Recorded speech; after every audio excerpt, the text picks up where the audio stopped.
ನಾನು ಏನೂ ಹೇಳೋದಿಲ್ಲ, ನಮ್ಮ ಚಿಂಟುನೇ ಹೇಳ್ತಾನೆ ಅಲ್ವಾ ಅಲ್ವಾ. ಅಕ್ಕಂಗಿಡೋ ಅಂದೆಲ್ಲ ಕುಡಿದು ಒಬ್ಬನೇ ಖಾಲಿ ಮಾಡ್ತಿದ್ದೆ, ಅವಳಿಗೆ ಏನೂ ಇಲ್ಲ ಅಲ್ಲಿ. ಆಯ್ತು ಬಿಡಮ್ಮ, ಕುಡ್ದಿದ್ದೆ ಇವಾಗ ಚೂರು ಕುಡ್ಕೊಂಡು. ಏನು ಚೂರು ಆಯ್ತು ಬಿಡಮ್ಮ, ಫುಲ್ ಕುಡ್ಕೊಳ್ಳಿ. ನಂದು ಎಲ್ಲ ತರ್ತೀನಿ, ನನ್ನ ಫೀಲ್ಡ್ ಟ್ರಿಪ್ ಹೋದಾಗ ನಾನು ತಂದಿದ್ದೆ ಪಾಪ್ಕಾರ್ನ್ನ. ಯಾಕೋ ನೀಟಾಗಿ ಬರ್ತಾ ಇಲ್ವಲ್ಲ, ಯಾಕೆ ನಮ್ಮ ಚಿಂಟು ಚೆನ್ನಾಗಿಲ್ಲ ಅಂತ ಬರ್ತಾ ಇಲ್ಲ ಅನಿಸುತ್ತೆ, ಸಾರಿ. ಓಕೆ ಫ್ರೆಂಡ್ಸ್, ಚೆನ್ನಾಗೆ ಉಜ್ಜಿ ಕ್ಯಾಮ್ರಾನ ಸರಿ ಮಾಡಿದ್ದೀನಿ. ನಾನು ಮಾತ್ರ ಬೆಳ್ಳಗೆ ಕಾಣಿಸ್ತಾ ಇದ್ದೀನಿ, ಯಾಕಂದರೆ ನಾನೊಬ್ಬಳೇ ಬೆಳ್ಳಗಿರೋದು ನಮ್ಮ ಮನೇಲಿ. ಇವಾಗ ಯಾರು? ಓಕೆ, ಇದನ್ನು ಕ್ಲೋಸ್ ಮಾಡ್ಬಿಡ್ತೀನಿ. ಕ್ಲೋಸ್ ಮಾಡಿದಾಗ ಅವಾಗ ಹಬ್ಬನೂ ಕಪ್ತಾರೆ.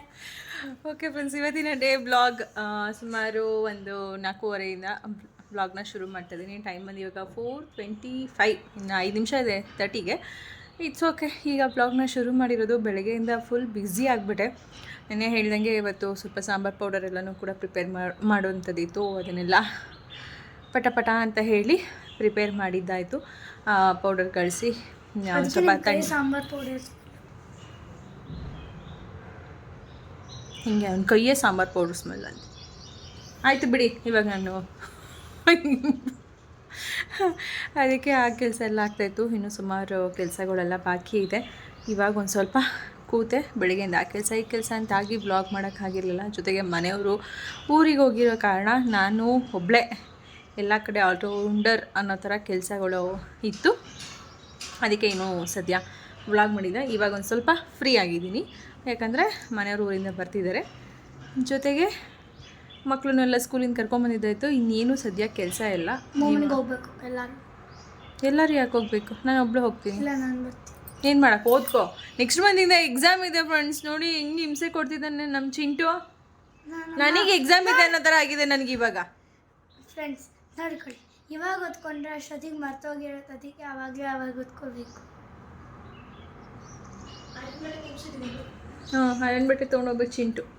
ಜೊತೆಗೆ ಇವತ್ತು ಬೆಳಗ್ಗೆ ಚೈತುಗೆ ಹೆಡ್ ಬಾತ್ ಸ್ನಾನ ಮಾಡಿಸೋದಿತ್ತು, ತಲೆ ಉಜ್ಜೋದಿತ್ತು. ತಲೆ ಉಜ್ಜೋದು, ಸ್ವಲ್ಪ ಕೂದಲು ಒಂದು ಸ್ವಲ್ಪ ಕಟ್ ಮಾಡಿದ್ದೀನಿ, ಒಂದಿಷ್ಟು ಕಟ್ ಮಾಡಿದೆ ಬೆಳಗ್ಗೆ. ಅಮ್ಮ ಅಷ್ಟು ಬರಲು ಇಷ್ಟೇ ಕಟ್ ಮಾಡ್ಬೋದು. ಇಷ್ಟು ಫುಲ್ಲು ಹೇರ್ಸ್ನ ಕಟ್ ಮಾಡಿದ್ದೀನಿ. ಒಂದು ಸ್ವಲ್ಪ ಹೆಂಗೆ ಅಂದರೆ ಕೆಳಗಡೆ ಒಂಚೂರು ಬಾಲ ಥರ ಕಾಣಿಸೋದು, ಒಳ್ಳೆ ನಾಯಿ ಬಾಲ ಥರ ಚೂಪ ಹೆಂಗೆಂಗೋ, ಮತ್ತು ಸ್ಪ್ಲಿಟ್ಸ್ ಹೇರ್ಸು ಜಾಸ್ತಿ ಆಗಿಬಿಟ್ಟಿತ್ತು. ಹಾಗಾಗಿ ಚೈತುಗೆ ಸ್ವಲ್ಪ ಹೇರ್ಸ್ನ ಕಟ್ ಮಾಡಿದೆ ಬೆಳಗ್ಗೆ. ಹಂಗೂ ಇನ್ನೂ ಶಾರ್ಟ್ ಮಾಡಿಸ್ಬೇಕು ಅಂತ ಅನ್ಕೊತಾ ಇದ್ದೀನಿ. ಅವಳಿಗೆ ಸ್ವಲ್ಪ ಹಿಂಸೆ ಬೆಳಗ್ಗೆ ಅವತ್ತು ಸ್ಕೂಲಿಗೆಲ್ಲ ಕಳ್ಸೋದಕ್ಕೆ, ಸ್ನಾನ ಮಾಡಿಸೋದಕ್ಕೆ, ತಲೆ ಬಾಚೋದಕ್ಕೆ ಸ್ವಲ್ಪ ಹಿಂಸೆ ಆಗ್ತಾಯಿದೆ. ಜೊತೆಗೆ ಏನಂದರೆ ಕೂದಲು ಎಷ್ಟು ಬೆಳೀತಾ ಇದೆಯೋ ಅಷ್ಟು ತೆಳು ಆಗ್ತಾಯಿದೆ. ಈ ಸಮ್ಮರಲ್ಲಿ ಆಲ್ಮೋಸ್ಟ್ ಒಂದು ಮಕ್ಕಳಿಗೆ ಸ್ವೆಟ್ಟಿಂದನೂ ಕೂಡ ಹೇರ್ ಫಾಲ್ ಆಗ್ತಾ ಇರುತ್ತೆ. ಹಾಗಾಗಿ ಸ್ವಲ್ಪ ಯೋಚನೆ ಮಾಡ್ತಾಯಿದ್ದೀನಿ, ಹೇರ್ ಕಟ್ ಮಾಡಿಸ್ಲಾ ಬೇಡವಾ ಏನು ಎತ್ತ ಅಂತ.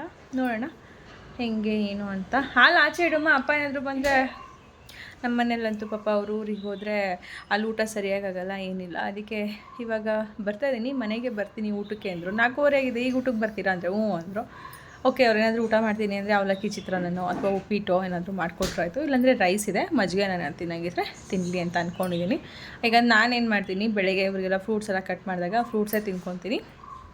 ಚಪಾತಿ ಮಾಡಿದ್ದೆ, ಹಾಗಲಕಾಯಿ ಪಲ್ಯ ಆಯಿತು, ಅದೇ ಆಯಿತು ನಮಗೆ. ಹಾಗಾಗಿ ನಾನು ಮಧ್ಯಾಹ್ನ ಅಡುಗೆ ಅಂತೆಲ್ಲ ಏನೂ ಮಾಡೋಕ್ಕೆ ಹೋಗಿಲ್ಲ. ಒಂದು ಬೌಲಲ್ಲಿ ನೀರು ಹಾಕ್ಬಿಟ್ಟಿಡಮ್ಮ, ಹಂಗೆ ಆ ಕಡೆ ಬಿಸಿನೀರು ಬೇಡ, ಹಂಗೆ ಇಡೋ. ಬಿಸಿನೀರಲ್ಲಿ ಬೇಡ, ಇನ್ನೂ ಬರೋದು ನಿಮ್ಮಪ್ಪ ಅರ್ಧ ಗಂಟೆ ಆಗುತ್ತೆ. ಓಕೆ ಫ್ರೆಂಡ್ಸ್, ಬನ್ನಿ ಇವಾಗ ಈವ್ನಿಂಗಿಂದ ಬ್ಲಾಗ್ನ ಶುರು ಮಾಡಿದ್ದೀನಿ. ಹೇಗೆ ಹೋಗುತ್ತೆ ಏನು ಎತ್ತ ನನ್ನ ಡೈಲಿ ಬ್ಲಾಗ್ ಗೊತ್ತಿಲ್ಲ, ಯಾಕಂದರೆ ಸುಮಾರು ಜನ ಹೇಳ್ತಾ ಇದ್ದೀರಾ ಡೈಲಿ ಬ್ಲಾಗ್ ಮಾಡಿ ಸುಷ್ಮಾ ಅಂತ. ನಿನ್ನೆ ನನ್ನ ಒಬ್ಬರು ಸಬ್ಸ್ಕ್ರೈಬರ್ ಅಥವಾ ವೀವರ್ಸ್ ಅಂತ ಹೇಳ್ಬೋದು, ಅಮ್ಮ ಮನೆ ಹತ್ರನೂ ಕೂಡ ಬಂದಿದ್ದರು, ಮಾತಾಡಿಸಿದ್ರು. ಭಾಳ ಖುಷಿ ಆಯಿತು. ಇಷ್ಟೊಂದು ನಮ್ಮನ್ನು ಪ್ರೀತಿಯಿಂದ ನೋಡೋದಕ್ಕೆ, ಇಷ್ಟಪಡೋದಕ್ಕೆ. ಎಷ್ಟು ಜನ ಇಷ್ಟಪಟ್ಟು ನೋಡೋದಕ್ಕೆ ಇಷ್ಟಪಡ್ತೀರಾ, ಅಷ್ಟು ಜನಕ್ಕಾದರೂ ಕರೆಕ್ಟಾಗಿ ಬ್ಲಾಗ್ ಮಾಡಬೇಕು ಅಂತ ಅಂದ್ಕೊಂಡಿದ್ದೀನಿ. ಮಾಡ್ತಾ ಹೋಗ್ತೀನಿ ಎಷ್ಟು ಸಾಧ್ಯ ಅಷ್ಟು. ಕೆಲವೊಂದು ಟೈಮಲ್ಲಿ ಬ್ಲಾಗೇ ಮಾಡಿರೋದಿಲ್ಲ, ಹಾಗಾಗಿ ಹಾಕೋದಕ್ಕೆ ಕಷ್ಟ ಆಗಿಬಿಡುತ್ತೆ ಅಷ್ಟೇ, ಇನ್ನೇನೂ ಇಲ್ಲ. ಇನ್ಮೇಲೆ ಮಾಡೋಣ ಅಂತ ಅಂದ್ಕೊಂಡಿದ್ದೀನಿ. ಓಕೆ, ಇನ್ಮೇಲೆ ಡೈಲಿ ಬ್ಲಾಗ್ ಮಾಡೋಣ. ಬಟ್ ಇವ್ರ ಎಕ್ಸಾಮ್ಸ್ ಎಲ್ಲ ಶುರುವಾದರೆ ಮತ್ತೆ ಸ್ವಲ್ಪ ಬ್ರೇಕ್ ತೊಗೊಬೇಕಾಗುತ್ತೆ. ಯಾಕಂದರೆ ಇವ್ರಿಗೆ ಓದಿಸೋದಕ್ಕಿಂತ ಹೆಚ್ಚಾಗಿ ನಾನು ಓದೋದು ಜಾಸ್ತಿ ಇರುತ್ತೆ ಅವಾಗ, ಅದಕ್ಕೆ ಅಲ್ವಾ. ಇನ್ನು ರಾತ್ರಿಗೆ ಅಡುಗೆ ಎಲ್ಲ ಮಾಡಬೇಕು, ಏನು ಮಾಡೋದು ಏನು ಏತಾ ಎಲ್ಲ ನೋಡೋಣ. ಆಮೇಲೆ ಬ್ಲಾಗ್ನ ಕಂಟಿನ್ಯೂ ಮಾಡೋಣ. 3 ಡಬ್ಬಷ್ಟು ಬಟ್ಟೆ ಮಡ್ಚಿರೋದು ಆಗ್ತಾ ಇದೆ, ಇಷ್ಟೇ ಲೈಫ್. ಬಟ್ಟೆ ಒಣಗಾಕು ಸುಷ್ಮನ್ ಕೆಲಸ ಇದು. ಬಟ್ಟೆ ಒಣಗಾಕು, ಬಟ್ಟೆ ಮಡ್ಚಿಡು, ಬಟ್ಟೆ ಒಣಗಾಕು. ನನಗಂತೂ ಇತ್ತೀಚೆಗೆ ಬಟ್ಟೆ ಪಾತ್ರೆ ಎರಡು ತುಂಬ ಬೇಜಾರಾಗಿದೆ. ಯಾಕೆ ಅಂತ ಗೊತ್ತಿಲ್ಲ. ಕಸ ಗುಡಿಸೋದು, ಮನೆ ಒರೆಸೋದು ಅದೇನೂ ಅನಿಸ್ತಾ ಇಲ್ಲ. ಹೆವಿ ಬಟ್ಟೆ, ಹೆವಿ ಪಾತ್ರೆ ಅನಿಸುತ್ತೆ. ಯಾಕೋ ಗೊತ್ತಿಲ್ಲ, ಅಷ್ಟು ನಮ್ಮ ಮನೇಲಿ ಬಟ್ಟೆ ಪಾತ್ರೆಗಳು ಬೀಳ್ತಾ ಇದ್ದಾವೆ. ಬೇಡ ಬೇಡ ಅಂದರೂ ಬೀಳ್ತಾ ಇದ್ದಾವೆ. ಅಷ್ಟು ಸುಷ್ಮಮ್ಮನ ಕಡೆ ಕಂಡ್ರೆ ಅಷ್ಟು ಪ್ರೀತಿ ಅವು. ನಾನು ಬಿಟ್ಟರು ಅದು ನನ್ನನ್ನು ಬಿಡಲ್ಲ ಅನ್ನೋವು ಅಂದರೆ ಯಾವ. ಅದೇ ಹೇಳ್ತಾರಲ್ಲ, violence violence violence, I don't like violence but violence like me ಅನ್ನಂಗೆ ಆಯ್ತು ಈ ಕತೆ. ನನಗೆ ಇದು ಕಂಡ್ರೆ ಇಷ್ಟ ಇಲ್ಲ. ಬಟ್ಟೆ ಬಟ್ಟೆ ಬಟ್ಟೆ ನನಗೆ ಬಟ್ಟೆ ಅಂದರೆ ಇಷ್ಟ ಇಲ್ಲ, ಆದರೆ ಬಟ್ಟೆ ಮಾತ್ರ ನನ್ನನ್ನು ಇಷ್ಟಪಡುತ್ತೆ. ಬಟ್ಟೆ ಪಾತ್ರೆ ದಿನಕ್ಕೆ ಒಂದ್ಸರಿ ಕಸ ಗುಡಿಸ್ಬಿಟ್ಟು ಮನೆ ಒರೆಸ್ಬಿಡ್ತೀವಿ ಅಷ್ಟೇ. ಆದರೆ ಬಟ್ಟೆ ಪಾತ್ರೆ ಮಾತ್ರ ದಿನಕ್ಕೆ 2 ಸರಿ 3 ಅಲ್ಲ 3 ಸತಿ ಪಾತ್ರೆ 3 ಸತಿ. ಪಾತ್ರೆ 4 ಸರಿ ಆಗ್ತವೆ. ಬೆಳಿಗ್ಗೆ ಒಂದ್ಸರಿ ತಿಂದಿದ್ದು, ಮಧ್ಯಾಹ್ನ ಅಡುಗೆ ಮಾಡಿದ್ದು, ಮತ್ತು ಸಾಯಂಕಾಲ ನಿಮ್ಮದು ಸ್ನ್ಯಾಕ್ಸು, ಅದು ಲಂಚ್ ಬಾಕ್ಸು, ಮತ್ತು ಏನದು ರಾತ್ರಿ ಊಟ ಮಾಡಿದ್ದು, ಹಾಲು ಕುಡ್ದಿದ್ದು, ಕಾಫಿ ಕುಡ್ದಿದ್ದು, ಮತ್ತು ರಾತ್ರಿಗೆ ಊಟ ಮಾಡಿ 4 ಸರಿ ಪಾತ್ರೆ ತೊಳೆಯೋದಾಗುತ್ತೆ ದಿನಕ್ಕೆ. ಹಾಂ, ಅದರಲ್ಲಿ ಏನಾದರೂ ಬಟ್ಟೆ 2 ಸರಿ ಆಗುತ್ತೆ. ಮತ್ತು ಮಡ್ಚಿಡೋಕ್ಕೆ 2 ಸರಿ, ಮಡ್ಚಿಡು, ಎತ್ತಿಡು, ಮತ್ತು ವಾಶ್ಗೆ ಹಾಕು, ಮತ್ತು ಒಣಗಾಕು. ಇವೇ ಕೆಲಸ ಆಗ್ಬಿಟ್ಟಿದೆ ನನಗೆ. ಇದು ಬಿಟ್ಟು ಬೇರೆ ಕೆಲಸನೇ ಇಲ್ಲ ಸುಷ್ಮನ್ಗೆ ಅನ್ನೋ ಥರ. ನನ್ನ ಕೆಲಸ ಅಂತ ನಾನು ಏನೂ ಮಾಡ್ಕೊಳಕ್ಕಾಗ್ತಿಲ್ಲ. ನನಗೆ ಅಂತ ಸೆಲ್ಫ್ ಕೇರ್ ಮಾಡೋಕ್ಕೆ ಆಗ್ತಾಯಿಲ್ಲ. ಅದೇ ಬೇಜಾರಾಗ್ತದೆ. ಕೆಲವೊಂದು ಟೈಮಲ್ಲಿ ಹೆಣ್ಮಕ್ಳಿಗಂತೂ ಎಷ್ಟು ಕೆಲಸ ಮಾಡಿದ್ರೆ ಸಾಕಾಗಲ್ಲ. ಅದೆಷ್ಟು ಕೆಲಸ ಇರುತ್ತೋ, ನಮಗೆ ಇಷ್ಟೊಂದೆಲ್ಲ ಆಗುತ್ತೇನೋ, ಕೆಲಸಗಳು ಹುಡ್ಕೊಂಡು ಬರ್ತಾ ಇದೆಯೇನೋ ಅನ್ನೋ ಅಷ್ಟು. ಪಾತ್ರೆ ತೊಳೆಯೋದಿರುತ್ತೆ, ಬಟ್ಟೆ ಒಗೆಯೋದಿರುತ್ತೆ, ಅಥವಾ ಒಗ್ದಿರೋದನ್ನ ಎತ್ತು ವಾಶ್ ಮಾಡೋದಿರುತ್ತೆ, ಕೆಲವೊಂದು ಹ್ಯಾಂಡ್ ವಾಶ್ ಇರ್ತವೆ. ನನಗಂತೂ ಇವೆರಡು ಕೆಲಸಗಳು ಒಂದ್ಸರಿ ಇರಿಟೇಟ್ ಆಗಿಬಿಡುತ್ತೆ. ಮಾಡಿ ಮಾಡಿ ಮಾಡಿ ಸಾಕಾಗಿ ಹೋಗ್ಬಿಡುತ್ತೆ. ಏನೂ ಮಾಡೋಕ್ಕಾಗಲ್ಲ. ಡೈಲಿ ರೊಟೀನ್ ಆಗ್ತಾ ಇರೋದು. ಕೆಲವೊಂದು ಟೈಮಲ್ಲಿ ಫ್ರೀ ಇರ್ತೀನಿ, ಕೆಲವೊಂದು ಟೈಮಲ್ಲಿ ಬ್ಯುಸಿ ಇದ್ದಾಗ ಈ ಥರ ಬೇಜಾರಾಗುತ್ತೆ ಅಷ್ಟೇ. ಈಗ ಮನೆಯವರು ಕೂಡ ಊರಿಂದ ಬಂದಮೇಲೆ ಅವ್ರಿಗೊಂದು ಮಸಾಲ ಟೀ ಬೇಕು ಅಂತ ಹೇಳಿದ್ರು.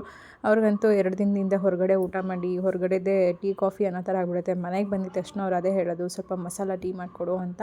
ನಾನೇನಂದರೆ ಮಸಾಲ ಟೀಗೆ ಅಂದರೆ ಸಪ್ರೇಟ್ ಒಂದು ಪೌಡರ್ ಥರ ಮಾಡಿಟ್ಕೊಂಡಿರ್ತೀನಿ. ಅಂದರೆ ಚಕ್ಕೆ, ಲವಂಗ, ಏಲಕ್ಕಿ, ಒಣಶುಂಠಿ ಜೊತೆಗೆ ತುಳಸಿ ಎಲೆನೂ ಕೂಡ ಒಣಗಿಸ್ಬಿಟ್ಟು ಜೊತೆಗೆಲ್ಲ ಮಿಕ್ಸ್ ಮಾಡಿ ಪೌಡ್ರ್ ಮಾಡಿ ಇಟ್ಕೊಂಡಿರೋವಂಥದ್ದಿರುತ್ತೆ. ಅದನ್ನು ನಾರ್ಮಲ್ ಟೀ ಮಾಡಬೇಕಾದ್ರೆ ಒಂದು 1/4 ಟೀ ಸ್ಪೂನ್ ಅಷ್ಟು, ಅಥವಾ ಎಷ್ಟು ಜನಕ್ಕೆ ನಾವು ಕ್ವಾಂಟಿಟಿ ಮಾಡ್ತೀವಿ ಅದ್ರ ಮೇಲೆ ನೋಡಿಕೊಂಡು ಆ ಪೌಡರ್ನ ಆ್ಯಡ್ ಮಾಡ್ಕೊಳ್ಳೋದು. ಚೆನ್ನಾಗಿರುತ್ತೆ. ಮನೇಲಿ ಹೋಮ್ ಮೇಡ್ ಆ ಥರ ಮಸಾಲ ಪೌಡರ್ ಥರ ಮಾಡಿಕೊಂಡು ಟೀಗೆ ಮಾಡೋದ್ರಿಂದ. ಹಾಗಾಗಿ ಮನೆಯವ್ರಿಗೆ 1 ಕಪ್ ಟೀ ಮಾಡಿಕೊಟ್ಟಿದ್ದಾಯಿತು. ಆನಂತರ ಬರ್ತಾ ಅವರು ಊರಿಂದ ಇದೊಂದು ಸ್ಟ್ರಾಬೆರಿಗಳು ತೊಗೊಂಬಂದಿದ್ರು. ನೋಡೋದಕ್ಕೇನೋ ಈ ಥರ ಬಾಕ್ಸಲ್ಲಿ ತುಂಬ ಚೆನ್ನಾಗಿ ಕಾಣಿಸ್ತಾಯಿತ್ತು. ಬಟ್ ಓಪನ್ ಮಾಡಿದ ತಕ್ಷಣ ಒಳಗಡೆ ಒಂದು ಹಾಳಾಗಿತ್ತು. ಆಮೇಲೆ ಇನ್ನೊಂದು ಏನಪ್ಪ ಅಂದರೆ, ಈ ಥರ ಎಲ್ಲ ನನಗೆ ಸ್ಟ್ರಾಬೆರಿ ಎಲ್ಲ ತೊಗೊಳ್ಳೋದಕ್ಕೆ ಇಷ್ಟ ಆಗೋದಿಲ್ಲ. ಯಾಕಂದರೆ ಸ್ಟ್ರಾಬೆರಿನ ನಾರ್ಮಲ್ ನಾವು ಹಣ್ಣುಗಳ ಥರ ಆರಿಸಿ ಎತ್ಕೊಳ್ಳೋಕ್ಕಾಗಲ್ಲ. ಅವ್ರು ಮೊದಲೇ ಈ ಥರ ಬಾಕ್ಸ್ ಮಾಡಿ ಇಟ್ಬಿಡ್ತಾರೆ. ಅದ್ರಲ್ಲಿ ನೋಡಿ ತೊಗೋಬೇಕು. ಅದರಲ್ಲಿ ಈ ಥರ ಎಷ್ಟೋ ಮೋಸ ಮಾಡಿರ್ತಾರೆ. ಜೊತೆಗೆ ಇದರಲ್ಲಿ ಹಣ್ಣುಗಳಿಗಿಂತ ಅದರಲ್ಲಿರೋವಂಥ ಎಲೆಗಳು, ಒಳಗಡೆ ಸ್ಟಫಿಂಗ್ ಏನು ಇಟ್ಟಿರ್ತಾರೆ, ಮೇಲ್ಗಡೆ ಕಾಣಿಸೋದಕ್ಕೆ ಒಂದು 4 ಇಟ್ಬಿಟ್ಟು ಇನ್ನೆಲ್ಲ ಬರೀ ಎಲೆನೇ ಇಟ್ಟಿರ್ತಾರೆ. ಹಾಗಾಗಿ ನನಗೆ ಇದೊಂದು ಹಣ್ಣು ಅಂದರೆ ಅಷ್ಟು ಇಷ್ಟ ಆಗೋದಿಲ್ಲ. ತೊಗೊಳಕ್ಕೂ ಇಷ್ಟ ಆಗೋಲ್ಲ, ತಿನ್ನೋಕ್ಕೂ ಇಷ್ಟ ಆಗೋದಿಲ್ಲ. ಬಟ್ ನಮ್ಮ ಮನೆಯವ್ರು ಹಂಗೂ ತೊಗೊಂಬಂದಿದ್ರು. ನೋಡೋಣ ಅಂತ ಹೇಳಿ ನಾನು ಕೂಡ ಕಲರೆಲ್ಲ ವಾವ್ ಸಕ್ಕತ್ತಾಗಿದೆ ಅಂತ ಹಂಗೂ 1-2 ತಿಂದೆ. ಅಂದರೆ ತುಂಬ ರೆಡ್ಡಿಶ್ ಆಗಿರೋವಂಥ ಸ್ವಲ್ಪ ಟೇಸ್ಟಿಯಾಗಿತ್ತು. ಇನ್ನೆಲ್ಲ ಅಷ್ಟೊಂದು ಟೇಸ್ಟ್ ಅನ್ನೋ ಥರ ಇರಲಿಲ್ಲ. ಸ್ವಲ್ಪ ಹುಳಿ ಥರ ಇತ್ತು.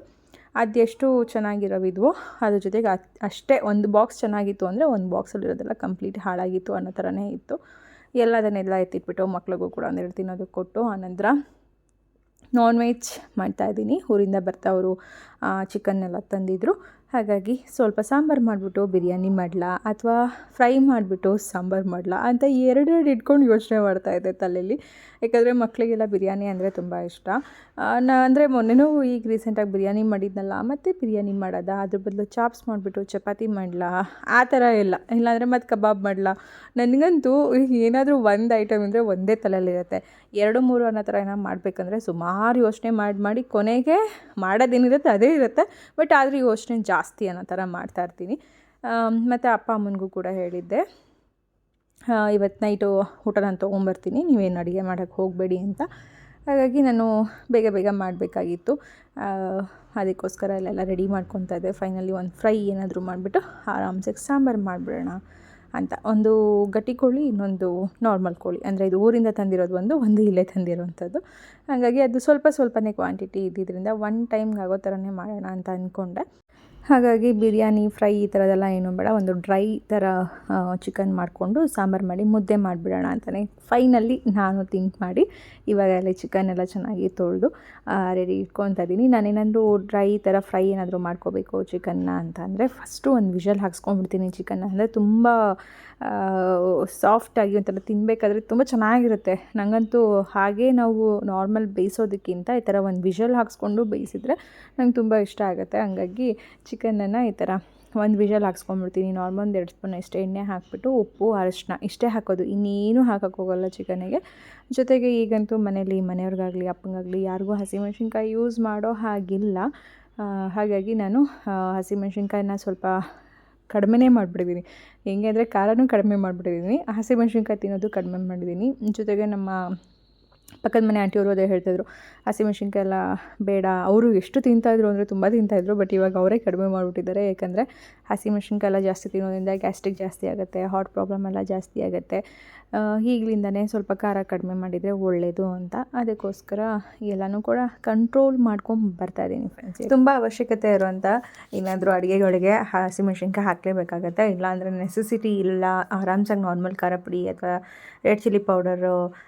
ರೆಡ್ ಚಿಲ್ಲಿನ ಬಳಸಿನೇ ಏನಾದರೂ ಮಾಡಬೇಕು ಅಂದರೆ ಅದರಲ್ಲೇ ಮಾಡ್ಬೋದಂತ ಆದಷ್ಟು ಹಸಿಮೆಣ್ಸಿನ್ಕಾಯಿ ಕಡಿಮೆ ಬಳಸ್ತಿದ್ದೀನಿ. ಬಟ್ ಕೆಲವೊಂದು ಟೈಮಲ್ಲಿ ನಮಗೂ ಅನಿಸುತ್ತೆ ಖಾರವಾಗಿ ತಿನ್ನಬೇಕಲ್ಲ ಅಂತ. ಬಟ್ ಅದರಿಂದ ಏನೇನೆಲ್ಲ ಪ್ರಾಬ್ಲಮ್ ಆಗುತ್ತೆ ಅಂತ ಡಾಕ್ಟರ್ ಹತ್ರ ಹೋದಾಗ ಅವ್ರು ಹೇಳಬೇಕಾದ್ರೆ ಅಯ್ಯಪ್ಪ ಬೇಕಾ ಇವೆಲ್ಲ ನಮಗೆ ಅನ್ನೋಷ್ಟು ಅನಿಸ್ಬಿಡುತ್ತೆ. ಹಾಗಾಗಿ ಎಲ್ಲ ಸ್ವಲ್ಪ ಅವಾಯ್ಡ್ ಮಾಡ್ತಾಯಿದ್ದೀನಿ. ಹಾಗೆ ಇವಾಗ ಇಲ್ಲಿ ಸಾಂಬಾರ್ಗೂ ಕೂಡ ರೆಡಿ ಮಾಡ್ಕೊತಾ ಇದ್ದೀನಿ, ಜೊತೆಗೆ ಸ್ವಲ್ಪ ಫ್ರೈಗೂ ಕೂಡ ರೆಡಿ ಮಾಡ್ಕೊತಾ ಇದ್ದೀನಿ. ಸಾಂಬಾರೆಲ್ಲ ತೋರಿಸಿದ್ದೀನಿ ಯಾವ ರೀತಿಯಾಗಿ ಮಾಡ್ತೀನಿ ಅಂತ, ತುಂಬ ಸಿಂಪಲ್ಲಾಗೆ ಮಾಡುವಂಥದ್ದು. ಮಟನ್ ಸಾಂಬಾರು ಮಾಡಬೇಕು ಅಂದರೆ ಮೊದಲೇ ನಾನು ಈರುಳ್ಳಿ, ಬೆಳ್ಳುಳ್ಳಿ ಎಲ್ಲನೂ ಕೂಡ ಫ್ರೈ ಮಾಡಿಕೊಂಡು ಆನಂತರ ನಾನು ಮಟನ್ಗೆ ಹಾಕ್ಕೊಳ್ಳೋ ಅಂಥದ್ದಿರುತ್ತೆ, ಮಸಾಲೆ ಸೇರಿಸ್ಕೊಳ್ಳೋದಿರುತ್ತೆ. ಇಲ್ಲೇನು ಅಂದರೆ ಹಸಿ ಮಸಾಲನೇ ರುಬ್ಕೊಂಡು ಆಮೇಲೆ ಈ ಚಿಕನ್ಗೆ ಹಾಕಿ ಮಿಕ್ಸ್ ಮಾಡಿ ಮಾಡೋದು. ಹಂಗಾಗಿ ಒಂದು ಸ್ವಲ್ಪ ಸಾಂಬಾರು ಟೇಸ್ಟು ಬೇರೆ ಥರನೇ ಬರುತ್ತೆ. ಇಲ್ಲಿ ಕುಕ್ಕರಲ್ಲೇ ಮಾಡ್ತಾಯಿದ್ದೀನಿ ನಾನು, ಯಾಕಂದ್ರೆ ನಾನ್ ವೆಜ್ ಎಲ್ಲನೂ ಕೂಡ ಕುಕ್ಕರಲ್ಲೇ ಮಾಡಬೇಕು, ವಿಷಲ್ ಹಾಕ್ಸ್ಬೇಕಲ್ಲ, ಅದಕ್ಕೋಸ್ಕರ. ಇಲ್ಲಾಂದರೆ ಅವು ಬೇಯೋದಿಲ್ಲ. ಅದರಲ್ಲಂತೂ ಈ ಕೋಳಿಗಳಂತೂ ಸುಮಾರು ಹೊತ್ತು ಕೂಗಿಸಿದ್ರೇ ಇದು ಚೆನ್ನಾಗಿ ಬೇಯೋದು. ಹಾಗಾಗಿ ಇಲ್ಲಿ ನಾನು ಫಸ್ಟು ಸ್ವಲ್ಪ ಈರುಳ್ಳಿ ಮತ್ತು 1-2 ಸ್ಪೂನ್ ತುಪ್ಪ, ಅಂದರೆ ಗಟ್ಟಿ ಕೋಳಿ ಅಂದರೆ ನಾಟಿ ಕೋಳಿ, ಮೊಟ್ಟೆ ಕೋಳಿ, ನೀವು ಏನೇ ಒಂದು ಈ ಥರ ಕೋಳಿ ಸಾಂಬಾರು ಮಾಡಬೇಕು ಅಂತಂದರೆ ಸ್ವಲ್ಪ ತುಪ್ಪ ಇಲ್ಲ ಬೆಣ್ಣೆ ಹಾಕಿದರೆ ಅದ್ರ ರುಚಿನೇ ಬೇರೆ ಥರ ಬರುತ್ತೆ. ಹಾಗಾಗಿ ಇಲ್ಲಿ ಈರುಳ್ಳಿ, ಸ್ವಲ್ಪ ಕರ್ಬೇವಿನ ಸೊಪ್ಪು ಎಲ್ಲನೂ ಕೂಡ ಸೇರಿಸಿ ಅರಿಶಿನ ಪುಡಿ ಹಾಕಿ ಉಪ್ಪು ಹಾಕಿ ಚಿಕನನ್ನು ಚೆನ್ನಾಗಿ ನಾನು ಈ ಥರ ನೀರೆಲ್ಲ ಬಿಟ್ಕೊಳ್ಳೋ ಥರ ಹುರ್ಕೋಬೇಕು. ಎಷ್ಟೋ ಜನ ಏನು ಮಾಡ್ತಾರೆ, ಆ ನೀರೆಲ್ಲ ಕಂಪ್ಲೀಟ್ ಹೋಗೋವರೆಗೂ ಹುರಿತಾರೆ. ನಂಗೆ ಅದೆಲ್ಲ ಹುರಿದ್ಬಿಟ್ರೆ ಅದರಲ್ಲಿರುವಂಥ ಸೂಪ್ ಅಂಶ ಏನಿರುತ್ತೆ ಅದು ಹೊಡೋಗ್ಬಿಟ್ರೆ ಆ ಟೇಸ್ಟೇ ಇರೋದಿಲ್ಲ ನನಗೆ ಅನಿಸೋ ಅಂಥದ್ದು. ಇದನ್ನು ನಾನು ಮದುವೆ ಆದಮೇಲೆ ಈ ಥರ ಸಾಂಬಾರು ಮಾಡಿದರೆ ಇಷ್ಟು ರುಚಿಯಾಗಿ ಬರುತ್ತೆ ಅಂತ ಕಲ್ತಿದ್ದು. ಅಮ್ಮ ಮನೆಯಲ್ಲೆಲ್ಲ ಈಗಲೂ ಕೂಡ ಏನು ಅಂದರೆ ಅವ್ರು ಮಟನ್ ಸಾರಾಗಲಿ ಚಿಕನ್ ಸಾರಾಗಲಿ ಮಾಡಬೇಕು ಅಂದರೆ ಆ ರಸ ಏನು ಬಿಡುತ್ತೆ ನೋಡಿ, ಚಿಕನ್ ಆಗಲಿ ಮಟನ್ ಆಗಲಿ ನಾವು ಬೇಯಿಸ್ಬೇಕಾದ್ರೆ ಆ ರಸ ಬಿಡುತ್ತಲ್ಲ, ಅದಷ್ಟು ನೀರು ಫುಲ್ ಡ್ರೈ ಆಗಿಬಿಡ್ಬೇಕು, ಅಲ್ಲಿವರೆಗೂ ಹುರಿದು ಆನಂತರ ಮಸಾಲೆ ಹಾಕ್ತಾರೆ.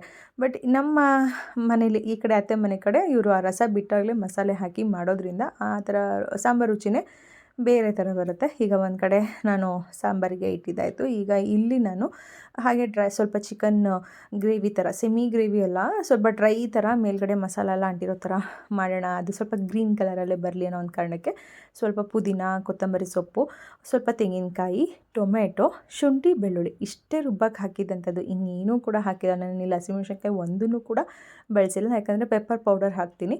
ಅದಕ್ಕೋಸ್ಕರ ಪುದೀನ ಸೊಪ್ಪು ಒಂದು ಸ್ವಲ್ಪ ಜಾಸ್ತಿ ಕ್ವಾಂಟಿಟಿಯಲ್ಲೇ ತೊಗೊಂಡಿದ್ದೆ, ಜೊತೆಗೆ ಕೊತ್ತಂಬರಿ ಸೊಪ್ಪು, ತೆಂಗಿನಕಾಯಿನೂ ಕೂಡ ಸ್ವಲ್ಪ ಸೇರಿಸಿದ್ದೀನಿ. ಇದು ಸೇರಿಸೋದ್ರಿಂದ, ತೆಂಗಿನಕಾಯಿ ಹಾಕೋದ್ರಿಂದ ಏನು ಅಂದರೆ ಕಲರು ಸ್ವಲ್ಪ ಗ್ರೀನಿಶ್ ಆಗೇ ಇರುತ್ತೆ. ಡಾರ್ಕ್ ಕಲರ್ ಅಂದರೆ ಸ್ವಲ್ಪ ಕಲರ್ ಬೇರೆ ಥರ ಚೇಂಜ್ ಆಗಿಬಿಡುತ್ತೆ ನೋಡಿ, ಅದು ಆಗೋದಿಲ್ಲ. ಹಾಗಾಗಿ ಸ್ವಲ್ಪ ಕಾಯಿನೂ ಸೇರಿಸಿ ರುಬ್ಕೊಂಡು ಅದನ್ನು ಈರುಳ್ಳಿ ಹಾಕಿ ಒಗ್ಗರಣೆ ಮಾಡಿಕೊಂಡು ಅದಕ್ಕೆ ರುಬ್ಬಿರೋಂಥ ಮಸಾಲೆ ಹಾಕಿ ಚೆನ್ನಾಗಿ ಹಸಿ ವಾಸನೆ ಹೋಗೋವರೆಗೂ ಅದನ್ನು ಹುರ್ಕೊಂಡು ಆನಂತರ ಧನಿಯದ ಪುಡಿ ಜೊತೆಗೆ ಗರಂ ಮಸಾಲ ಪುಡಿ, ಸ್ವಲ್ಪ ಅರಿಶಿನ ಪುಡಿನೂ ಕೂಡ ಸೇರಿಸಿದ್ದೆ. ಇದಿಷ್ಟು ಸೇರಿಸಿ ನಾವೇನು ಚಿಕನ್ ಮೊದಲೇ ಒಂದು ವಿಷಲ್ ಕೂಗಿಸ್ಕೊಂಡಿದ್ವಿ ಅದನ್ನು ಸೇರಿಸಿ ಹಾಕ್ಬಿಟ್ರೆ ಆವಾಗ ನೀಟಾಗಿ ಇವಾಗ ಈ ಒಂದು ಮಸಾಲೆ ಜೊತೆ ಚಿಕನ್ ಚೆನ್ನಾಗಿ ಬೇಯುತ್ತೆ. ಜೊತೆಗೆ ನೀರು ಕೂಡ ಎಲ್ಲನೂ ಡ್ರೈಯೂ ಕೂಡ ಆಗಿ ಈ ಥರ ನಿಮಗೆ ಸೂಪರಾಗಿ ಟೇಸ್ಟಿಯಾಗಿರುವಂಥ ಒಂದು ಸಿಂಪಲ್ ಚಿಕನ್ ಫ್ರೈ ಕೂಡ ರೆಡಿಯಾಗೋಗುತ್ತೆ. ಒಂದು ಕಡೆ ಚಿಕನ್ ರೆಡಿ ಆಯಿತು, ರೈಸ್ ಆಯಿತು, ಈಗ ಮುದ್ದೆಗೆ ಇಟ್ಟಿದ್ದೀನಿ. ಸಾಂಬಾರು ಕೂಡ ವಿಷಲ್ ಆಯಿತು. ಯಾಕೋ ಸ್ವಲ್ಪ ಉಪ್ಪು ಬಂತು, ಅಂದರೆ ತುಂಬ ಜಾಸ್ತಿ ಆಯಿತು ಅನ್ನೋ. ಅದಷ್ಟು ಕುದಿ ಬರೆಸ್ಬಿಟ್ಟು ಆಮೇಲೆ ಮುಚ್ಚಿದ್ರೆ ಲಿಡ್ ಕ್ಲೋಸ್ ಮಾಡಿದ್ರೆ ಅದು ಉಕ್ಕಲ್ಲ. ಯಾಕೋ ಗೊತ್ತಿಲ್ಲ, ಇವತ್ತು ಸ್ವಲ್ಪ ಉಪ್ಪು ಬಂತು. ಕೆಲವೊಂದು ಟೈಮಲ್ಲಿ ಒಂದೊಂದ್ಸರಿ ಒಂದೊಂಥರ ಕುಕ್ಕರ್ ಹೇಳೋಕ್ಕಾಗಲ್ಲ. ಈಗ ನಾನು ಮುದ್ದೆ ಮಾಡಿಬಿಟ್ಟು ಅಮ್ಮ ಮನೆಗೆ ತೊಗೊಂಡು ಹೋಗಬೇಕು. ಅಮ್ಮಂಗೆ ಫೋನ್ ಮಾಡಿ ಹೇಳಿಲ್ಲ, ಯಾಕಂದರೆ ಏನಾದರೂ ಹೇಳಿದ್ರೆ ನಮ್ಮಮ್ಮ ಇದ್ಯಾಕೆ ಅದ್ಯಾಕೆ ಅಂತಾರೆ. ಬಟ್ ನಮ್ಮ ಅಪ್ಪಂಗೆ ಅದೇ ತರಕಾರಿ, ಸೊಪ್ಪು, ಹಣ್ಣು ಅಂತ ತಿಂದು ಅವ್ರಿಗೆ ಬೇಜಾರಾಗಿರುತ್ತೆ. ಹೇಳಂಗಿಲ್ಲ, ಬಿಡೋಂಗಿಲ್ಲ. ಯಾವಾಗಲೂ ನಾನ್ ವೆಜ್ ಅಂತೀವಿ ಅಂತ ಅದಕ್ಕೂ ಇದು ಮಾಡ್ತಾರೆ. ಹಂಗಾಗಿ ಸುಮ್ಮನೆ ಹೇಳಿ ತೊಗೊಂಡೋಗೋದಕ್ಕಿಂತ ಏನೋ ಸೌಂಡ್ ಅದು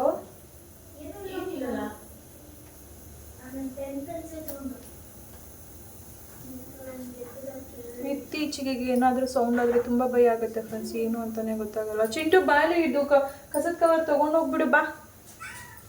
ಯಾಕೋ ಗೊತ್ತಿಲ್ಲ ನನಗೆ ಅದೇನು ಭಯನಾ ಅಥವಾ ನಾನು ಹೆದರ್ಕೊಂಡಿದ್ದೀನ ನನಗೆ ಗೊತ್ತಿಲ್ಲ. ತೊಗೊಂಡೋಗೋದು ಡಸ್ಟ್ಬಿನ್ ಹತ್ಬಿಡು. ಏನಾದರೂ ಒಂದು ಸ್ವಲ್ಪ ತರ್ಕ ಅಂದರೂ ಭಯ ಆಗಿಬಿಡುತ್ತೆ. ಇವತ್ತು ಏನಾಗಿದೆ, ಹೊರಗಡೆ ಬಟ್ಟೆ ಒಣಗಾಕೋಣ ಅಂತ ಜಸ್ಟ್ ಅವಾಗ ಹೋಗಿದ್ದೆ. ಅಂದರೆ ನಮ್ಮ ಪಕ್ಕದ ಮನೆ ಆ ಅಂಕಲ್ ಅವ್ರ ಮನೆಗೆ ಹೆಗ್ಣ ಬಂದಿದೆ. ಅದು 4th ಫ್ಲೋರಿಗೆ ಬಂದಿದೆ. ಅದು ಹೆಂಗೆ ಬಂತೋ ಗೊತ್ತಿಲ್ಲ. ಅವ್ರಿಗಂದ್ರೆ ಆ ಕಡೆ ಬಾಲ್ಕನಿ ಎಲ್ಲ ಇದೆ ಅಲ್ಲ, ನಾನು ತೋರಿಸಿದ್ದೀನಿ. ಆ ಸೈಡ್ ಬಾಲ್ಕನಿ ಎಲ್ಲ ಇದೆ. ತುಂಬ ಸ್ವಲ್ಪ ಕಾಡು ಥರನೇ ಕಾಣಿಸೋದ್ರಿಂದ ಇಲ್ಲಿ ಹೆಗ್ಣಗಳು ಆ ಕಡೆ ಓಡಾಡ್ತಿರುತ್ತೆ. ಬಟ್ ಅವ್ರ ಮನೆಗೆ ಬಂದಿದೆ. ಅದು ಹೆಂಗೆ ಬಂತು ಏನೋ ಒಂದು ಗೊತ್ತಿಲ್ಲ. ಅವ್ರೇನು ಮಾಡಿದ್ದಾರೆ, ಆ ಕಡೆ ಓಡಿಸೋದು ಬಿಟ್ಟು ಈ ಕಡೆ ಮುಂದ್ಗಡೆ ನಮ್ಮ ಮನೆ ಮುಂದ್ಗಡೆ ಕಡೆ ಓಡಿಸಿದ್ದಾರೆ. ಅದು ಬಂದು ಎಲ್ಲಿ ಸೇರಿತ್ತು ಅನ್ನೋದೇ ಗೊತ್ತಾಗಿಲ್ಲ, ಯಾವ ಕಡೆ ಹೋಗಿತ್ತು ಅಂತ ಗೊತ್ತಿಲ್ಲ. ಅವರು ಹೋಯ್ತು ಕಣವ ಮೆಟ್ಲಿಡಿದು ಅಂತ ಅಂದರು. ಅದು ನೋಡಿದ್ರೆ ಎಲ್ಲೂ ಹೋಗಿಲ್ಲ. ನೋಡಿದ್ರೆ ನಮ್ಮ ಪಾಟ್ಗಳೆಲ್ಲ ಸಂದಿಲಿ, ಅಂದರೆ ಎಲ್ಲಿ ಪಾಟ್ಗಳು ಮೇಲೆ ಇರ್ಬೋದು, ಸಿಲಿಂಡ್ರುಗಳೆಲ್ಲ ಇರ್ತೀನಲ್ಲ ಅದ್ರ ಮೇಲೆ ಹೋಗ್ಬಿಟ್ಟು ಪಾಟಲ್ಲಿ ಸೇರ್ಕೊಂಡ್ಬಿಟ್ಟಿದೆ. ಅದು ಮಧ್ಯದಲ್ಲಿ ಸೇರ್ಕೊಂಡಿದೆ. ನಮಗೆ ಗೊತ್ತಾಗಿಲ್ಲ. ಅವ್ರು ಹೋಯ್ತು ಅಂತ ಹೇಳ್ಬಿಟ್ಟು ಅವ್ರ ಪಾಡು ಹೊರಟೋಗ್ಬಿಟ್ರು. ನಾನು ಆರಾಮ್ಸೆ ಬಟ್ಟೆ ಒಣಗಾಕ್ತಾ ಇದ್ದೀನಿ. ಅದು ನನ್ನ ಕಣ್ಣಿಗೆ ಕಾಣಿಸಿಲ್ಲ. ಅದು ಯಾವ ಲೆವೆಲಿಗೆ ಬಂದು ನಮ್ಮ ಮನೆ ಹಾಲ್ ಒಳಗಡೆ ಬಂದಿದೆಯೋ ಗೊತ್ತಿಲ್ಲ. ನನಗೆ ನೋಡಿ ಫುಲ್ ಶಾಕ್. ಒಂಥರ ನಾನು ಹೊರಗಡೆ ಬಟ್ಟೆ ಒಣಗಾಕ್ತಾ ಇದ್ದೀನಿ, ಏನಕ್ಕೋ ಕರ್ಕ ಸೌಂಡ್ ಅನ್ನಂಗೆ ಆಯಿತು. ಏನು ಅಂತೇಳಿ ಬಂದು ನೋಡಿದ್ರೆ ಹಾಲಲ್ಲಿ ಮೈದಲ್ಲಿ ಹೆಗಣ ಕೂತಿದ್ದು. ಅದು ಇಷ್ಟಪ್ಪ ಇದೆ. ನನಗೆ ಕೈಕಾಲು ನಡ್ಕ ಆಗೋಯ್ತು. ಶೋಶ್ ಅಂತಿದ್ದೀನಿ. ಅದು ಹೋಗ್ಬಿಟ್ಟು ಟಿ.ವಿ ಕೆಳಗಡೆ ಸೇರ್ಕೊಂಡ್ಬಿಡ್ತು. ಬಟ್ ನಾನು ವೀಡಿಯೋ ಮಾಡಬೇಕಿತ್ತು, ಅದನ್ನು ನಿಮಗೆ ತೋರಿಸ್ಬೇಕಿತ್ತು ಹೆಂಗೆ ಕೂತಿತ್ತು ಅಂತ. ನಂಗೆ ಅದು ಕೈ ಯಾಕೋ ಅಂದರೆ ಒಂಥರ ಕೈ ಫುಲ್ ಶೇಕ್ ಆದಂಗೆ ಆಗ್ತಿತ್ತು. ನಂಗೆ ಏನೂ ಹಿಡ್ಕೊಳಕ್ಕಾಗೋದಿಲ್ಲ. ನನಗೆ ಮೊದಲೇ ಪ್ರಾಣಿಗಳು ಅಂದರೆ ತುಂಬ ಭಯ. ಪ್ರಾಣಿ ಪಕ್ಷಿ ಏನಂದ್ರೂ ಭಯ ಫ್ರೆಂಡ್ಸ್. ನಾನು ಯಾವುದೂ ಮುಟ್ಟಕ್ಕಾಗಲಿ ನೋಡೋಕ್ಕಾಗಲಿ ಸಖತ್ ಹೆದರ್ತೀನಿ. ನಂಗೆ ಅದೇನೋ ಅಂತ ಗೊತ್ತಿಲ್ಲ. ಅದು ಬಂದಿದ್ದು ನೋಡಿ ಹೆದರ್ಕೊಂಡು ಆಮೇಲೆ ನಮ್ಮ ಕೇಬಲ್ ಆಫೀಸ್ ಹುಡುಗನ್ನ ಕರೆಸಿ, ಅಂದರೆ ನಮ್ಮ ಹುಡುಗ ಏನಿದ್ದಾರೆ ಅವ್ರನ್ನ ಕರೆಸಿ ಒಂದು ಮ್ಯಾಟ್ ಬರೋದು ನೋಡಿ, ಅಂದರೆ ಹಿಲಿದೆಲ್ಲ ಹೋಗಿ ಅಂಟ್ಕೊಂಡ್ಬಿಡುತ್ತಲ್ಲ ಮ್ಯಾಟು, ಆ ಥರದ್ದು ಮ್ಯಾಟ್ ತೋರಿಸಿ ಇಷ್ಟು ದಪ್ಪ ಆಯಿತು. ಈಗ ಅದು ಫೋಟೋ ತೆಗಿಬೇಕಾಗಿತ್ತು ನಾನು ನಿಮಗೆ, ಚೆನ್ನಾಗಿರೋದು ತೋರ್ಸೋಕ್ಕೆ. ಬಟ್ ಅದು ನನಗೆ ಒಂಥರ ಅನಿಸಾಯ್ತು ಅಂದ್ಬಿಟ್ಟು ನಾನು ಅದನ್ನು ಇದೇ ಮಾಡೋಕ್ಕೆ ಹೋಗಲಿಲ್ಲ. ಯಾಕಂದರೆ ನಂಗೆ ವೀಡಿಯೋ ಎಡಿಟಿಂಗ್ ಮಾಡಬೇಕಾದ್ರೆ ಅದು ನೋಡಿದ್ರು ಕೈಕಾಲು ನಡ್ಕ ಬರುತ್ತೆ. ಅದಕ್ಕೋಸ್ಕರ ಹೋಗ್ಬಿಟ್ಟು ಟಿ.ವಿ ಕೆಳಗಡೆ ಸೇರ್ಕೊಂಡ್ಬಿಟ್ಟಿತ್ತು. ಕಷ್ಟಪಟ್ಟು ಪಾಪ ನಮ್ಮ ಹುಡುಗ ಬಂದು ಆ ಒಂದು ಮ್ಯಾಟನ್ನು ಹಾಕಿ, ಅದು ಹೊರಗೂ ಬರ್ತಾ ಇಲ್ಲ, ಈ ಕಡೆ ಸೈಡ್ಗೂ ಬರ್ತಿಲ್ಲ, ಅಲ್ಲೇ ಕಚ್ಕೊಂಡ್ಬಿಟ್ಟಿದೆ. ಕಷ್ಟಪಟ್ಟು ಎಳೆದು ಮಾಡಿ ತೊಗೊಂಡೋಗಿ ಆಚೆನೇ ಆಗ್ದ. ಹಾಗಾಗಿ ಈಗೆಲ್ಲೋ ಒಂಚೂರು ಸೌಂಡ್ ಆದರೆ ಭಯ. ಅದು ಯಾಕೋ ಗೊತ್ತಿಲ್ಲ, ಇತ್ತೀಚೆಗೆ ಸ್ವಲ್ಪ ಹೆದರ್ತಾ ಇದ್ದೀನಿ ಅಂತ ನನಗೆ ಅನ್ನಿಸ್ತಾ ಇದೆ. ಯಾಕೆ ಈ ಥರ ಭಯ ಪಡ್ತಾ ಇದ್ದೀನಿ ಅಂತ ಗೊತ್ತಿಲ್ಲ. ಮಧ್ಯರಾತ್ರಿಯಲ್ಲೆಲ್ಲ ಒಂದು ಸ್ವಲ್ಪ ಬೆಚ್ಚ ಬಿದ್ದಂಗೆ ಫೀಲ್ ಆಗ್ತಾ ಇದೆ ನನಗೆ. ಈ ಥರ ಎಲ್ಲ ನನಗೆ ಯಾವತ್ತೂ ಅನಿಸೇ ಇಲ್ಲ. ಬಟ್ ಇತ್ತೀಚೆಗೆ ಯಾಕೋ ಒಂದು ಅದೇ ಟೆನ್ಷನಿಂದನ ಅಥವಾ ನಿದ್ದೆ ಇಲ್ದಿರೋದಕ್ಕೆ ಏನೋ ಗೊತ್ತಿಲ್ಲ ಫ್ರೆಂಡ್ಸ್, ಏನು ಎತ್ತ ಅಂತ. ಬಟ್ ಒಂಥರ ಮಕ್ಳುಗಳು ಬೆಚ್ಚ ಬೀಳೋದು ಅಂತಾರಲ್ಲ, ಆ ಥರ ನಾನು ಕೂಡ ಅವಾಗವಾಗ ಬೆಚ್ಚ ಬೀಳೋ ಥರ ಆಗ್ತಾಯಿದೆ. ಹಾಗಾಗಿ ಇವತ್ತು ಈ ಕತೆ ಆಯಿತು. ಇದೊಂದು ಬಂದಿದ್ದರಿಂದ ಅದು 4th ಫ್ಲೋರ್ವರೆಗೂ ಬಂದಿದೆಯಲ್ಲ, ಅದಕ್ಕೆ ಇವಾಗ ಮತ್ತಿನ್ನೇನಾದರೂ ಬಂದುಬಿಡುತ್ತಾ ಅಂತ ಅದು ಕೂಡ ಭಯ. ಏನಾದರೂ ಸೌಂಡ್ ಆದರೆ ನಮ್ಮ ಮನೆಗೆ ಏನೇನು ಬರಬೇಕು ಎಲ್ಲ ಬರ್ತಾವೆ ಫ್ರೆಂಡ್ಸ್. ಬ್ಯಾಟ್ ಬಂದಾಯಿತು, ಹೆಗಣ ಬಂದಾಯಿತು, ಕೋತಿ ಬಂದಾಯಿತು, ಏನವೋ ಗೊತ್ತಿಲ್ಲ, ಪಾರಿವಾಳಗಳು ನುಗ್ಗಿದ್ದಾಯಿತು. ಎಲ್ಲ ರೂಮಲ್ಲಿ ಕಿಟಕಿ ತೆಗಿಯಂಗಿಲ್ಲ. ಇಲ್ಲೆಲ್ಲ ಒಟ್ಟೊಟ್ಟಿಗೆ ನುಗ್ಕೊಂತಾವಪ್ಪ ಮನೆ ಒಳಗಡೆ. ಯಾಕೆ ಅಂತಲೇ ಗೊತ್ತಾಗ್ತಿಲ್ಲ ನನಗೆ. ನವಿಲ್ ಸದ್ಯ ಮನೆ ಒಳಗೆ ಬಂದಿಲ್ಲ, ಅದು ಹೊರಗಡೆ ಇತ್ತು. ಬಟ್ ನಮ್ಮ ಮನೆ ಒಳಗೆ ಬರ್ತಾ ಇರೋದಕ್ಕೆ ಹೇಳ್ತಾ ಇರೋದು ನಾನು, ಏನೇನೆಲ್ಲ ಒಳಗೆ ಬರ್ತಾ ಇದ್ದಾವೆ ಅಂತ. ಈಗ ಮುದ್ದೆ ಮಾಡಿಬಿಟ್ಟು ಪಟ ಅಂತ ಹೇಳಿ ತೊಗೊಂಡೋಗಿ ಅಮ್ಮನ ಮನೆಗೆ ಕೊಟ್ಬಿಟ್ಟು ಬರ್ತೀನಿ. ಇನ್ನು ಅಮ್ಮ ಏನೇನು ಅಂತಾರೋ ಗೊತ್ತಿಲ್ಲ. ಇದ್ಯಾಕೆ ತಂದೆ ಅದ್ಯಾಕೆ ತಂದೆ, ನಾನು ಸಾಂಬಾರು ಮಾಡಿದ್ದೆ ಅಂತ ಅಂತಾರೆ. ಬಟ್ ನಮ್ಮ ಅಪ್ಪಂಗೆ ಖುಷಿ ಆಗುತ್ತೆ, ನಮ್ಮ ಅಮ್ಮಂಗೆ ಒಂಚೂರು ಕೋಪ ಬರುತ್ತೆ. ಏನೂ ಮಾಡೋಕ್ಕಾಗಲ್ಲ.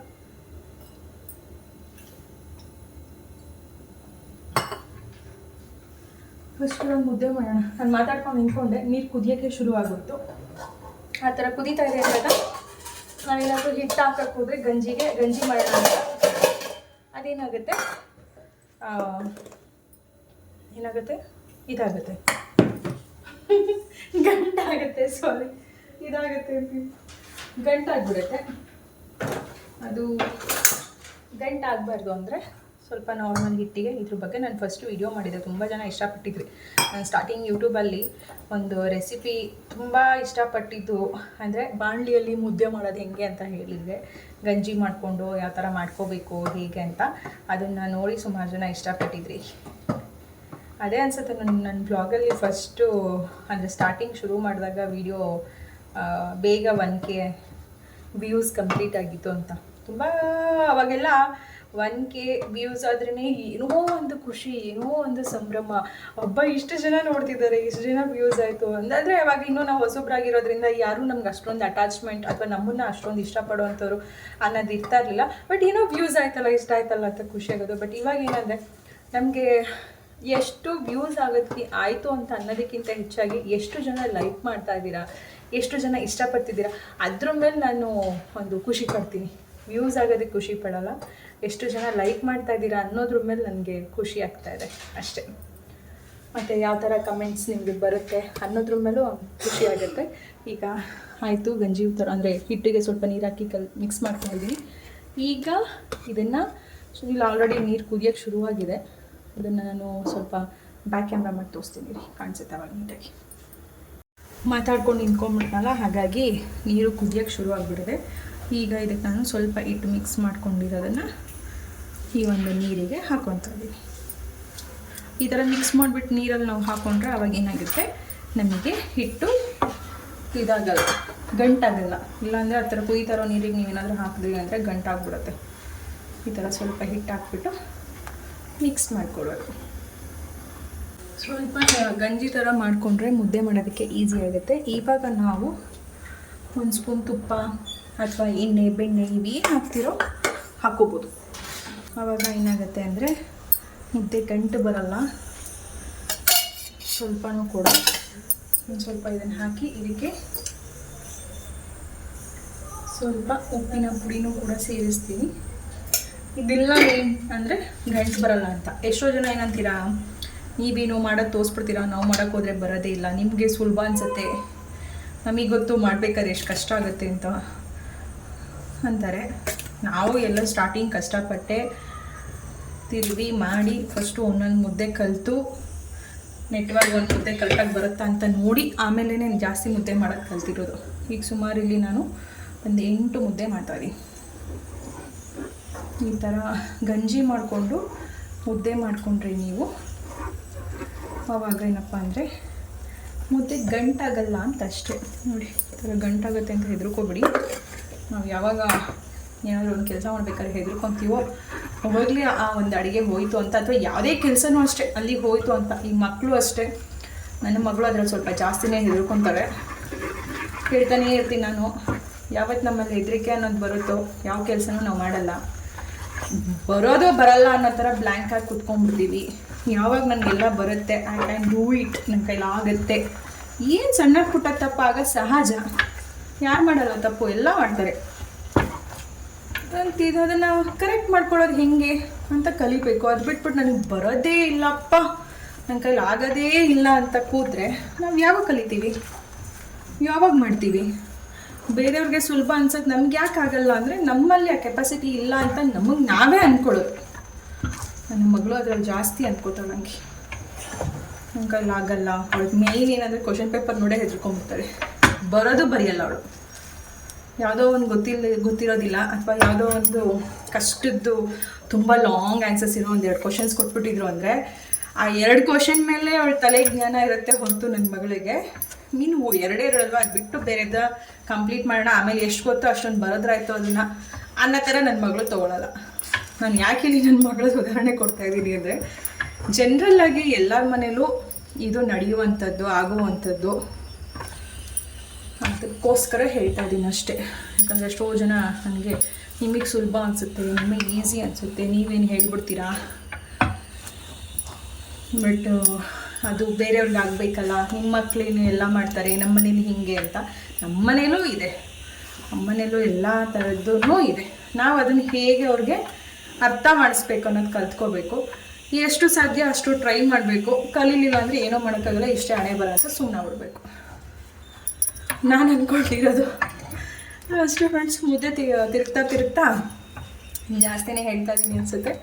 ಫೈನಲಿ ಈಗ ಮುದ್ದೆ ನೋಡಿ, ಒಂದು ಚೂರು ಗಂಟು ಇಲ್ದಂಗೆ ಹಿಂಗೆ ನಾನು ಎಷ್ಟು ಹಿಂಗೆ ಇದರಲ್ಲಿ ತಿರುಗಿಬಿಟ್ಟೆ, ಜೇಡ್ದೆ ಚೆನ್ನಾಗಿ ಅಂತ ಅಂದ್ಕೊಂಡಿದ್ದೀನಿ. ಓಕೆ, ರಾತ್ರಿ ಡಿನ್ನರ್ ಇದಿಷ್ಟು ಮೊಟ್ಟೆ ಕೋಳಿ ಸಾಂಬಾರು. ಮೊಟ್ಟೆನೇ ಕಾಣಿಸ್ತಾ ಇಲ್ಲ. ಮೊಟ್ಟೆ ಕೋಳಿ ಸಾಂಬಾರು ಆ್ಯಂಡ್ ಪೆಪ್ಪರ್ ಚಿಕನ್ ಅಂತೂ ಸೂಪರಾಗಿದೆ. ನಾನು ಮಾತಾಡ್ಬೇಕಾದ್ರೆ ಬಂದು ನನ್ನ ಮಗ ಬಾಯಿಗಿಡ್ತಿದ್ದಾನೆ. ಚೆನ್ನಾಗಿದೆ ಟೇಸ್ಟ್ ಎಲ್ಲ. ಈಗ ಮಕ್ಕಳಿಗೆ ಊಟ ಕೊಟ್ಟು ತೋಡ್ರಮ್ಮ ಊಟ ಮಾಡಿ, ನೀವು ಅವ್ರಿಗೆ ಊಟ ಕೊಟ್ಟು ನಾವು ಹೊರಡ್ತೀವಿ ಅಮ್ಮ ಮನೆಗೆ. 9:15 ಆಗೋಯಿತು. ಬೇಗನೆ ಹೋಗಬೇಕು ಅಂದ್ಕೊಂಡೆ, ಆದರೂ ಟೈಮ್ ಆಯಿತು. ಅಮ್ಮ ಮನೆಗೆ ಪ್ಯಾಕ್ ಆಯಿತು. ಈಗ ನಾನು ಅಡುಗೆ ಮನೇಲಿ ಆಲ್ಮೋಸ್ಟ್ ಎಲ್ಲ ತೊಳೆದಿದ್ದಾಗಿದೆ. ಇದನ್ನು ಮುದ್ದೆ ಮಾಡಿದ್ದು ಅಂತಿದೆ ಪಾತ್ರೆ, ಅದು ಬಂದು ಆಮೇಲೆ ಕ್ಲೀನ್ ಮಾಡ್ಕೊತೀನಿ. ಇವಾಗ ಹೊರಡೋಣ. ಇದಿಷ್ಟು ನನ್ನ ಒಂದು ಈವ್ನಿಂಗ್ ಟು ನೈಟ್ ಅಂತ ಹೇಳ್ಬೋದು. ಓಕೆ, ಇನ್ನು ಮನೆಯವ್ರು ಬಂದಮೇಲೆ ನಾನು ಕೂಡ ಊಟ ಮಾಡೋದು, ಆಮೇಲೆ ಒಂದು ಸ್ವಲ್ಪ ಕಿಚನ್ ಎಲ್ಲ ಕ್ಲೀನ್ ಕೆಲಸ ಎಲ್ಲ ಮಾಡ್ಕೊಳ್ಳೋದು, ಈ ಥರ ಎಲ್ಲ ಅಂದ್ಕೊಂಡಿದ್ದೀನಿ. ಆದರೆ ರಾತ್ರಿನೇ ಎಲ್ಲ ಕ್ಲೀನ್ ಮಾಡ್ಬಿಟ್ಟು ಮಲ್ಕೊಂಬಿಟ್ರೆ ಬೆಳಗ್ಗೆ ಹೊತ್ತು ಎದ್ದರೆ ಸ್ವಲ್ಪ ನನಗೂ ವಾಕಿಂಗ್ ಮಾಡೋದಕ್ಕೆ ಟೈಮ್ ಸಿಗುತ್ತೆ. ವಾಕಿಂಗ್ ಹೋಗಬೇಕು. ಸ್ವಲ್ಪ ನಮ್ಮ ಹೆಲ್ತ್ ಬಗ್ಗೆನೂ ಕೂಡ ಇವಾಗ ನಾವು ಗಮನ ಹರಿಸ್ಬೇಕು. ಹಾಗಾಗಿ ಬೇಗನೆ ಕೆಲಸ ಮುಗಿಸ್ಕೊತೀನಿ. ಇವಾಗ ನಾನು ಅಮ್ಮ ಮನೆಗೆ ಹೋದರೆ ಬರೋ ಲೇಟ್ ಆಗುತ್ತೆ ಅಂತ ನಮ್ಮ ಅಂಗಡಿ ಕೆಲಸ ಮಾಡೋ ಹುಡುಗರಿಗೂ ಕೂಡ ಊಟ ಎಲ್ಲ ರೆಡಿ ಮಾಡಿ ಪ್ಯಾಕ್ ಮಾಡಿ ಅವ್ರಿಗಿಟ್ಟು ಮಕ್ಳಿಗೆ ಊಟ ಕೊಟ್ಟು ನಾನಿವಾಗ ಹೊರಡೋದು ಅಷ್ಟೇ.